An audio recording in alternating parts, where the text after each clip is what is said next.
Olá, bem-vindos a mais uma conversa aqui no nosso espaço. Olá. Hoje a gente vai fazer algo um pouco diferente. Vamos mergulhar num clássico absoluto do cinema, Cidadão Kane, sabe? Aquele filme incrível do Orson Welles de 1941. Um marco, sem dúvida. Exato. Mas a nossa abordagem vai ser um pouco inusitada. A gente recebeu uma análise bem interessante que olha para a trajetória do Charles Foster Kane, usando como lente as ideias do Robert Greene, naquele livro famoso, As 48 Leis do Poder. Esse livro é polêmico, mas muito instigante para pensar estratégia, né? Muito. Então, a ideia aqui é usar essa análise como um guia, sabe? Para a gente explorar como o Kane construiu aquela imagem pública gigântica, como ele manipulava as narrativas. E como essa busca doida por poder acabou afetando tudo na vida dele, as relações até o isolamento final. Isso. Vamos ver o que essa mistura de cinema clássico com estratégia de poder revela pra gente. Preparado? Vamos lá. Bom, para começar, a imagem.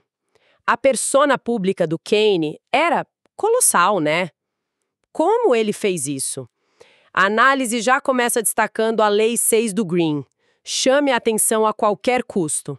Isso é muito claro no filme. Kane não só comprou jornais, ele os revolucionou para serem a voz dele, né? Usava manchetes super chamativas, campanhas agressivas. Tudo para garantir que o nome dele estivesse em todo lugar. Ele parecia ter pavor de ser ignorado. Exato. E o fascinante que a análise ressalta é que ele sacou isso muito cedo. Décadas antes da gente falar em personal branding, ele já estava fazendo isso, em escala industrial. Não era só aparecer, era controlar como aparecia, né? Precisamente. Não era só ter visibilidade, era controlar a narrativa dessa visibilidade. Ele pegou o jornalismo que devia informar e transformou numa ferramenta para construir e exercer poder pessoal. Ele não só reportava, ele criava a própria lenda. Uma lenda que precisava sempre de um update, digamos assim. Isso me leva para outra lei que a análise menciona, a Lei 25, Recrie-se. Sim. A vida do Kane é uma série de reinvenções, né? Totalmente. Ele começa como aquele herdeiro jovem, cheio de ideais, quase socialista. Aí vira um magnata da imprensa implacável. Depois o candidato político moralista. E termina como aquele colecionador esquisitão, quase um rei, trancado no castelo de Xanadu. Essa capacidade de mudar de pele era parte do poder dele. Sem dúvida. O Greene defende que essa reinvenção constante é crucial para manter a relevância, para não ficar previsível. E Kane era mestre nisso. Mas a análise também aponta um lado meio sombrio nisso, né? Sim. Sugere que, ao se recriar tantas vezes, sempre focado na imagem externa, talvez ele tenha perdido contato com algum núcleo verdadeiro, sabe? Ele virou uma sequência de papéis. Tão convincente que, no fim, talvez não sobrasse ninguém por trás da máscara. Exatamente. A identidade ficou fluida demais, sem um centro. E essa persona toda construída dependia muito de como ele contava as histórias, né? Ou melhor, como ele as fabricava. A análise conecta isso com a Lei 27. Jogue com a necessidade que as pessoas têm de acreditar. Nossa, quem era mestre nisso? As promessas dele, uma imprensa a serviço do povo. Campanhas para limpar a política. Ele vendia esperança e indignação, né? Tudo muito calculado. Perfeito. Ele explorava aquele desejo humano básico de acreditar em salvadores, em soluções fáceis.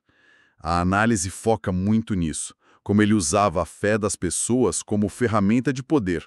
Onde será que termina a liderança que inspira e começa a manipulação cínica, né? É uma linha tênue, e Kane dançava nessa linha com uma habilidade incrível, dando para o público exatamente o que eles queriam ouvir. Verdade ou não? A verdade era secundária. E não era só na política. A análise também liga Kane à Lei 32. Desperte as fantasias. Os jornais dele eram um show diário. Totalmente. Não era só notícia, era espetáculo. Escândalos, crimes, heróis convenientes para ele, vilões sob medida. Ele não só informava, ele direcionava as emoções da galera. Exato. O ponto da análise é que ele não gerenciava só informação. Ele construiu um universo simbólico inteiro para sustentar o poder dele. Ele dava mitos, dramas, uma realidade editada que era mais emocionante e mais útil para ele. E o público, ao consumir isso, acabava validando a visão de mundo dele. Sem perceber, né? Era uma engenharia de percepção muito sofisticada para a época. Saindo um pouco da esfera pública, vamos para as relações pessoais dele. Como essa busca por controle afetou a vida íntima? A análise cita a Lei 2. Nunca confie demais nos amigos, aprenda a usar os inimigos. A relação com o Diderot Leland é o exemplo clássico disso, né? Um amigo de faculdade, parceiro no início, que vira um crítico ferrenho. Keynes parecia ter uma dificuldade enorme em lidar com lealdade e controle ao mesmo tempo. É um dilema clássico do poder, que a análise pega bem. O poder, segundo Green, exige uma certa distância, desconfiança, porque a intimidade te deixa vulnerável. Amigos podem virar rivais. Mas ninguém governa sozinho, né? Precisa de alianças. Exato. E a análise sugere que a natureza dominadora do Keynes, essa incapacidade de ter relações de igual para igual, impedia ele de achar esse equilíbrio. A desconfiança isolava, mas o controle total destruía a relação. E essa tentativa de controle total parece bater de frente com outra lei, a Lei 20. Não se comprometa com ninguém. Keynes tentava ser fiel só a ele mesmo, né? Sim, aos próprios objetivos. Mas a análise aponta uma ironia nisso, especialmente com a segunda esposa, a Susan Alexander. A história da ópera. Isso. Ele força ela naquela carreira de cantora, constrói teatro, tudo, mesmo ela não tendo talento nenhum e sofrendo horrores. É uma tentativa de controle que vira obsessão. Faz um compromisso torto, né? Exatamente. A análise destaca essa contradição. A tentativa de não se comprometer com os desejos dela resultou num compromisso bizarro com a visão dele para ela. Mostra como essas leis do poder que parecem tão racionais podem dar muito errado na vida real, na parte emocional. O desejo de controle absoluto virou uma fraqueza. Uma vulnerabilidade enorme. Expôs a incapacidade dele de lidar com a autonomia dos outros e, no fundo, com a própria carência. O emocional escapou do cálculo. E essas rachaduras todas, na imagem, nas relações, levaram à queda, né? Ou pelo menos ao declínio. A análise usa a campanha para governador como exemplo, ligando à Lei 15. Esmague completamente o inimigo. Ah, sim. O confronto com o Jim Gettis. Quem tinha o rival na mão podia ter acabado com ele politicamente. Mas não foi até o fim, né? Deixou uma brecha. E aí? Aí o Gettis usou a carta que tinha o caso extraconjugal do Keynes para contra-atacar. E foi demolidor. Acabou com a campanha dele, que era baseada na imagem de reformador moral. Manchou a reputação para sempre. Exato.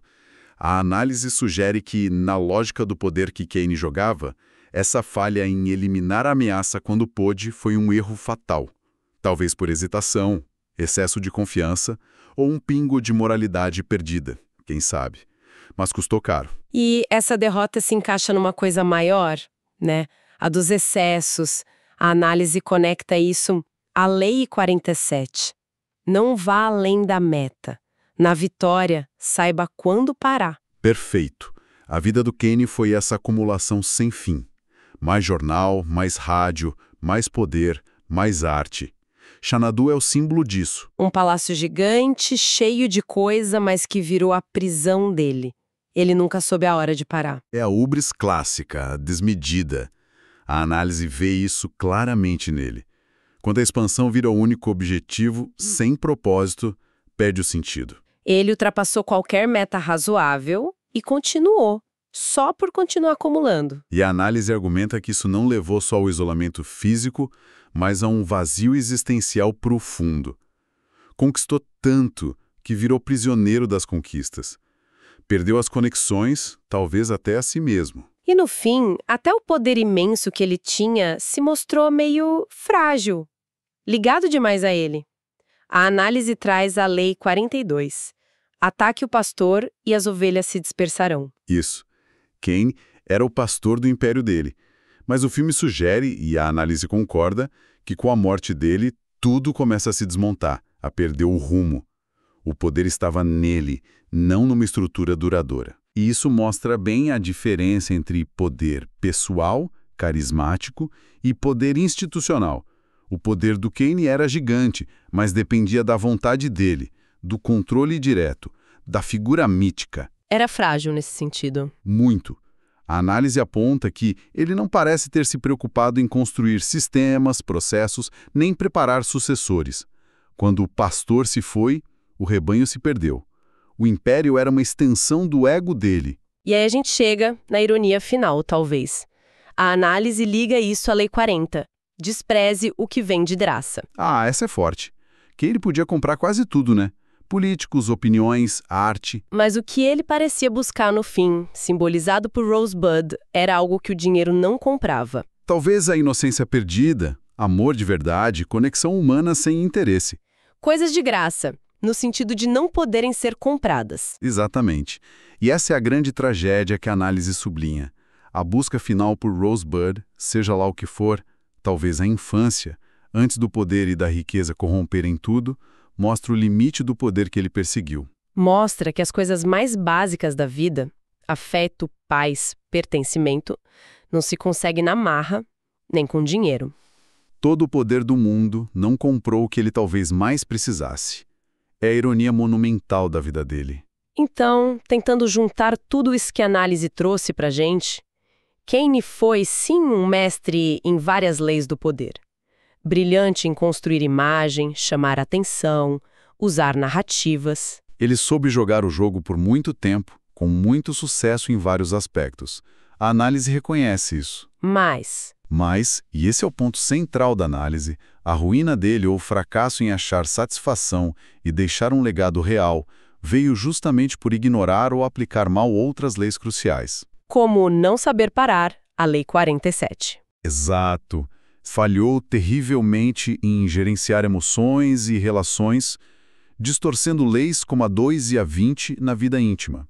E falhou em consolidar o que ganhou, sempre buscando mais, sem um propósito claro. O que faz o filme, por essa lente da análise, ser quase um manual ao contrário. Mostra não só as táticas, mas as consequências de usar o poder de forma desequilibrada, obsessiva, sem autoconhecimento. E sem pensar no custo humano, para ele mesmo e para os outros. O resultado é essa figura trágica, poder externo imenso, vazio interno e isolamento total. No fim, Cidadão Kane continua sendo essa obra-prima não só pela técnica, mas por essa exploração profunda do poder, né? E essa análise, cruzando com as 48 leis, só intensifica isso. Mostra a sedução e a destruição lado a lado. Exato. E fica aquela reflexão final, né? Meio incômoda até. Qual? Até que ponto essa busca louca por poder, mesmo quando dá certo por fora, como deu para Kane por tanto tempo, até que ponto ela não vai moldando, ou melhor, corroendo a humanidade de quem busca? O que aquela nostalgia final por Rosebud, por algo simples e perdido, diz sobre o preço oculto, talvez impagável, dessa jornada pelo poder a qualquer custo. É. Uma pergunta para levar para casa e pensar bastante. Com certeza.